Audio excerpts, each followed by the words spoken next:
Kisah, di negeri Bunga, kecamatan Danau Kerinci, Jambi, ada seorang perempuan bernama Putri Tangguh.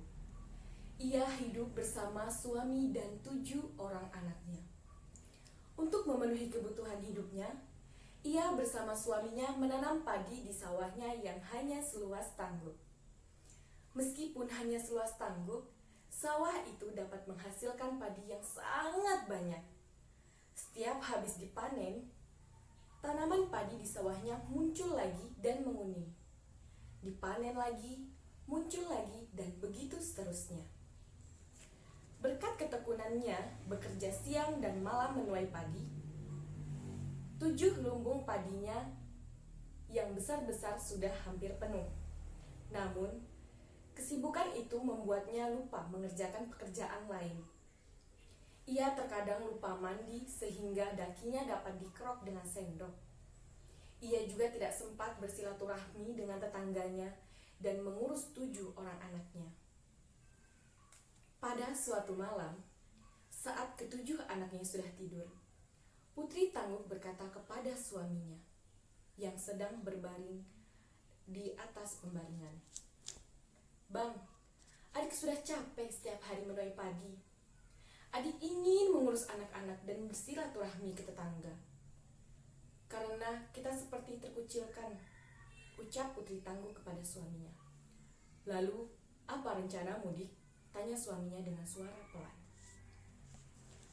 "Begini, Bang. Besok adik ingin memenuhi ke-7 lumbung padi yang ada di samping rumah untuk persediaan kebutuhan kita beberapa bulan ke depan," jawab Putri Tangguh.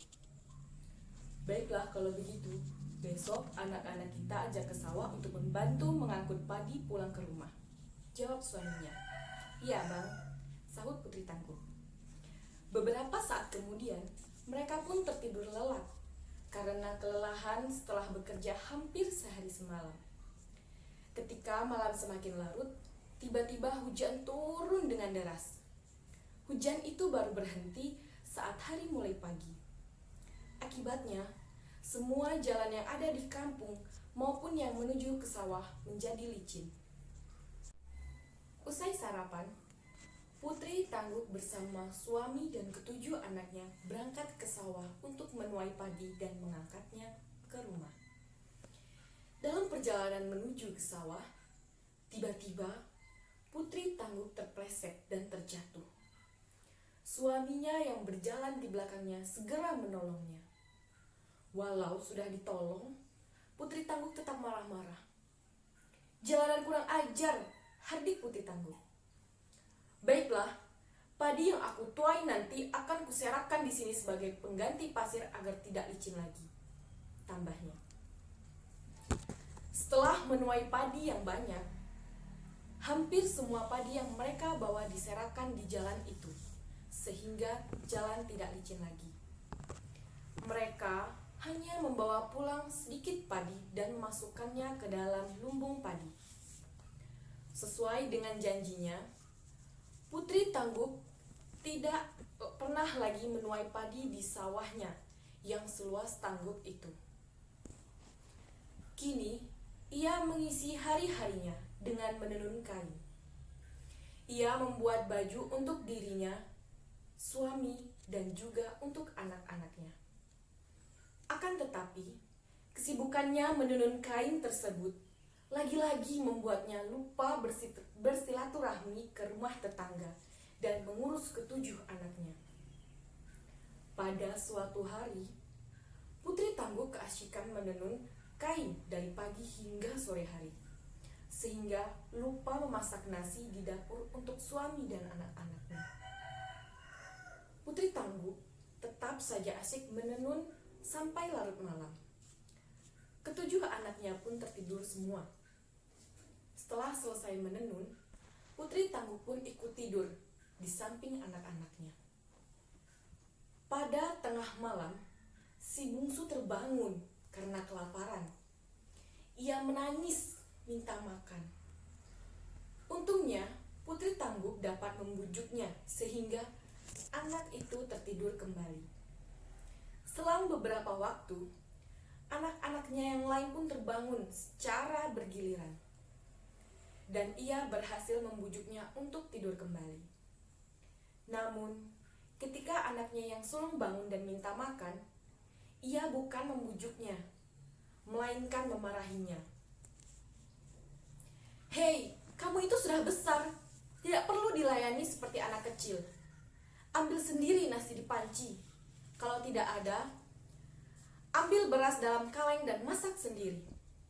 Jika tidak ada beras, ambil padi di lumbung dan tumbuk sendiri," seru putri tangguh kepada anak sulungnya.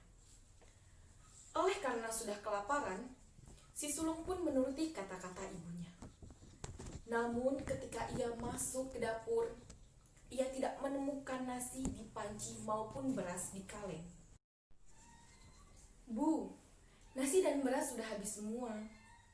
Tolonglah tumbuhkan dan tampikan padi," pinta si sulung kepada ibunya. "Apa katamu?" "Nasi dan beras sudah habis. Seingat ibu, masih ada nasi dingin di panci sisa kemarin. Beras di kaleng pun sepertinya masih ada untuk 2 kali tanam. Pasti ada pencuri yang memasuki rumah kita," kata putri tangguh. "Ya, sudahlah kalau begitu. Tahan saja laparnya hingga besok pagi. Ibu malas menumbuk dan menampi beras, apalagi malam-malam begini. Nanti mengganggu tetangga," ujar putri tangguh. Usai berkata begitu, putri tangguh tertidur kembali karena kelelahan setelah menenun seharian penuh. Si sulung pun kembali tidur, dan ia harus menahan lapar hingga pagi hari. Keesokan harinya, ketujuh anaknya bangun dalam keadaan perut keroncongan.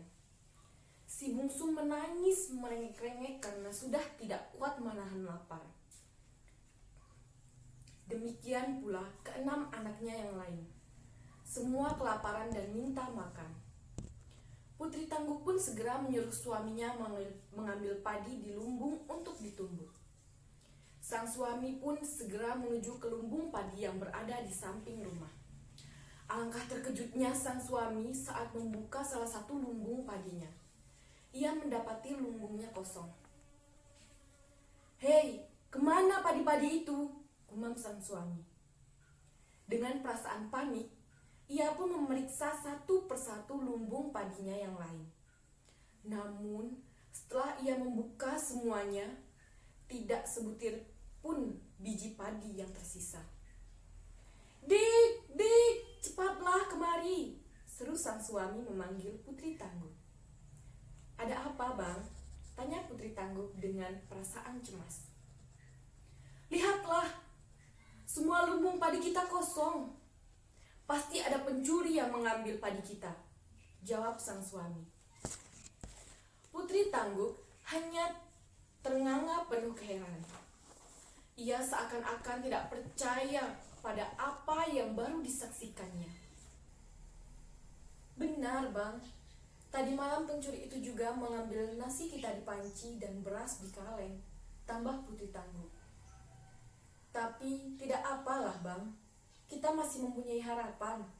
Bukankah sawah kita adalah gudang padi?" kata putri tangguh. Usai berkata begitu, putri tangguh langsung menarik tangan suaminya lalu berlari menuju ke sawah. Sesampainya di sawah, alangkah kecewanya putri tangguh karena harapannya telah sirna.